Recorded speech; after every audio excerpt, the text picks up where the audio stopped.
So ISO 20022 is a messaging standard. Doesn't have anything to do with settlement.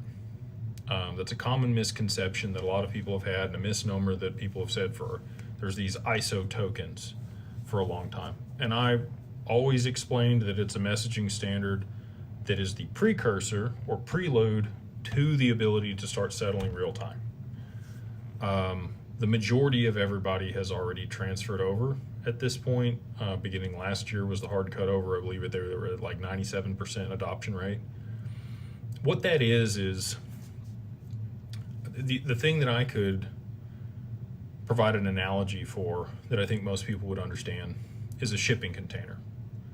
Doesn't matter what port you go to in the world, doesn't matter what train you get on, doesn't matter what ship you get on, they're all built to use the same shipping container. You could go to Tokyo, Japan, you could go to Hong Kong, China, you could go to India, you could go to the Strait of Hormuz, you could go to the West Coast here on the US, you could go to the Gulf of America. Any of those ports are all going to have the same equipment in order to be able to facilitate the transfer of those containers that house whatever they hold. That's kind of what ISO is.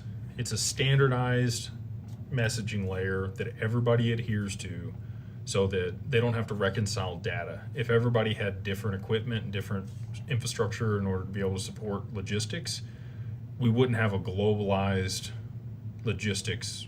The shipping would not be able to work at scale the way that it does.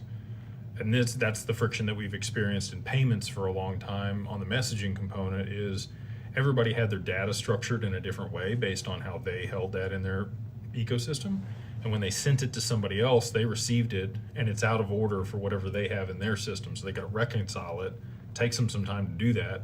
And then they can finally settle after that reconciles. Now that they've removed that friction, everything's streamlined on this side for the messaging, they can now move to a system where we do have instant settlement because there's no reconciliation. Same thing with the DTCC. They've moved to back-end reconciliation, and now they're going to be implementing settlement. It's one before the other, but they are mutually exclusive. So, I think it's highly probable that they could roll out instant settlement prior to that date, for sure.